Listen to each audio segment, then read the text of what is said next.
2024-এ হঠাৎ মনে হলো যে একটু রথ মেলাতে রথে যাই, জগন্নাথ মন্দিরে যাব।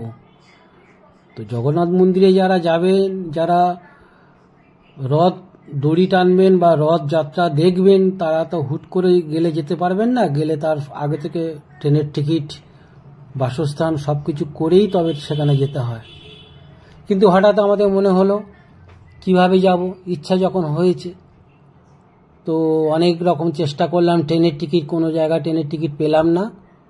তারপরেই আমরা সিদ্ধান্ত নিলাম ধর্মতলা থেকে বাস যদি পাওয়া যায় তাহলে বাসে করে যাওয়া যাবে। তবে বাসে যাওয়ার কোনো অভিজ্ঞতা আমার কোনো দিনই ছিল না।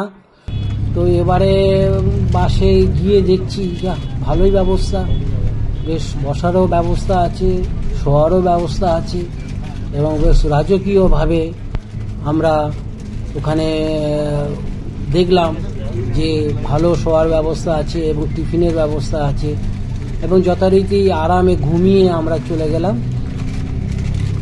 উড়িষ্যা, পুরীতে চলে গেলাম। তো সেই জায়গায় দাঁড়িয়ে যারা যারা কোনো রকমের রাস্তা পাবেন না, ট্রেনে কোনো জায়গায় টিকিট পাবেন না, আমার পরামর্শ তারা যদি ধর্মতলা থেকে বা অন্য কোথাও থেকে যেখানে যেখানে বাস সার্ভিস আছে সেসব জায়গায় বাস যদি যোগাযোগ করেন তাহলে এইভাবে বাসে যেতে পারেন। বাবুঘাটে থেকে ছাড়ে, ধর্মতলা থেকেও ছাড়ে এবং করুণাময়ী থেকেও ছাড়ে, বিভিন্ন জায়গা থেকে বাসগুলো ছাড়ে এবং সেই সব বাসে খুব সুন্দরভাবে আরামদায়ক বাস